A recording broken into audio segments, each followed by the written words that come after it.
जनतेचं रक्षण करण्यासाठी आणि कायदा व सुव्यवस्थेचा प्रश्न निर्माण होऊ नये यासाठी पोलिसांची नियुक्ती केली जाते. पण मात्र सध्या राज्यामध्ये देशामध्ये अशी एक घटना घडली आहे ज्यामुळं संपूर्ण देश हादरून गेला आहे.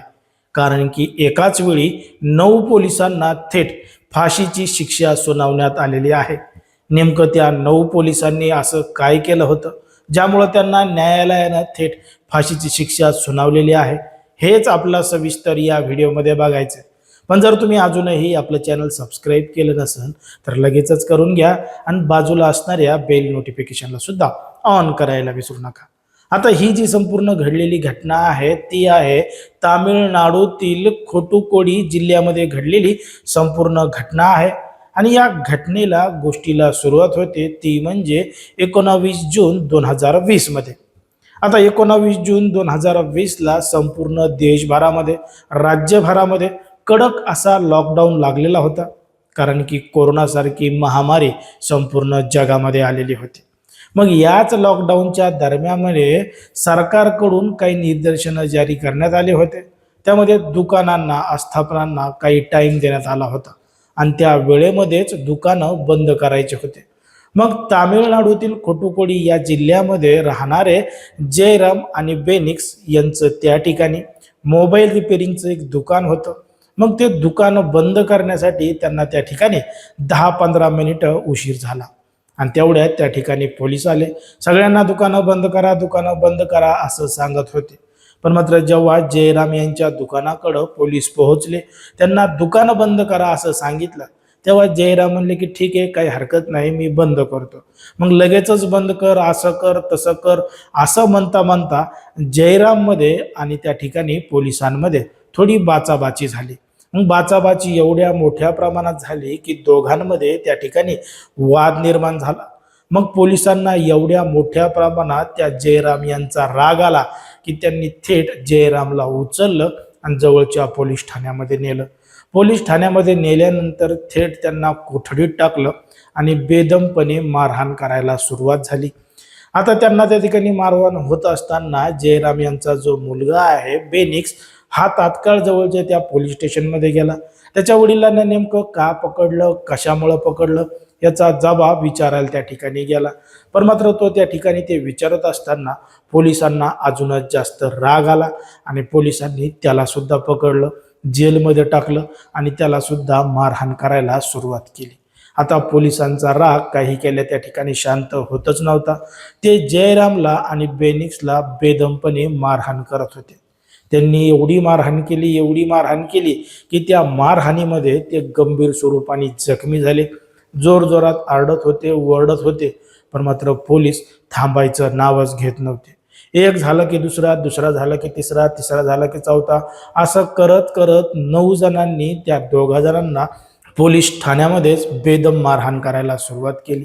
आता या संपूर्ण प्रकरणामुळे त्यांची तब्येत मोठ्या प्रमाणात बिघडत गेली. पण मात्र या पोलिसांनी त्यांना जवळच्या कुठल्याही दवाखान्यामध्ये नेलं नाही, त्यांच्यावर उपचार केले नाही, उलट त्यांना कारागृहामध्ये टाकलं. आता कारागृहामध्ये टाकल्यानंतर त्यांची अगोदरच परिस्थिती बिघडली होती. त्यांचं मोठं त्या ठिकाणी त्यांना दुःख झालं होतं. त्यांच्या वेदना असह्य होत होत्या. पण मात्र पोलिसांना त्यांची कुठलीही कीव येत नव्हती. त्यांनी त्याच अवस्थेमध्ये त्यांना कारागृहामध्ये सोडलं.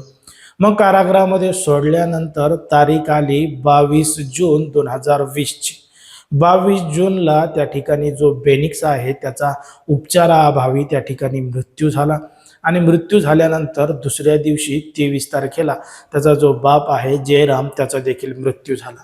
जशी ही बातमी पोलीस स्टेशनच्या बाहेर लोकांना पोहोचली, लोकांनी एकच आंदोलन आणि मोर्चे काढायला सुरुवात केली. पोलीस ठाण्यावर मोर्चे काढले, लोकांनी आक्रोश करायला सुरुवात केली, पोलिसांच्या विरोधात आवाज उठवायला सुरुवात केली आणि जाब विचारला, जे पोलीस जनतेच्या रक्षणासाठी आहेत तेच आता जनतेला अशा पद्धतीनं मारू लागले आहेत, खून करू लागले आहेत, असा थेट आरोप पोलिसांवर झाला. आता आरोप पोलिसांवर झाल्यानंतर त्या ठिकाणी पोलिसांच्या विरोधात कायदेशीर तक्रारी प्राप्त झाल्या.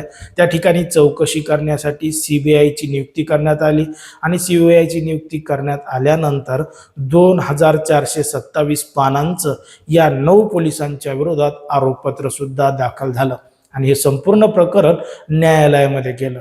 मग न्यायालयामध्ये प्रकरण गेल्यानंतर तारीख पे तारीख येत गेली. अनेक साक्षीदार त्यामध्ये तपासण्यात आले, आरोपपत्र तपासण्यात आले.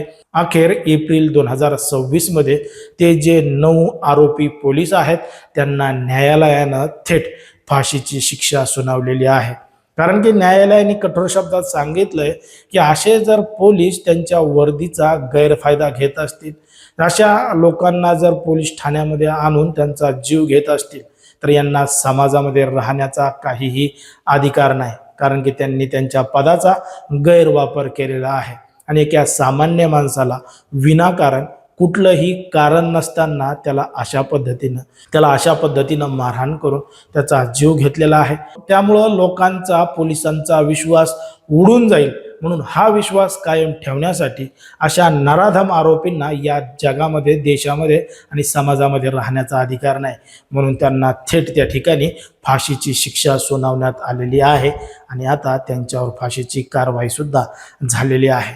पण मात्र इथून पुढे आता ज्या पद्धतीने त्यांना फाशीची शिक्षा देण्यात आली आहे, अनेक लोकांचं म्हणणं आहे की त्यांना तात्काळ फाशी सुद्धा देण्यात यावी अशीच मागणी अनेकांनी केलेली आहे.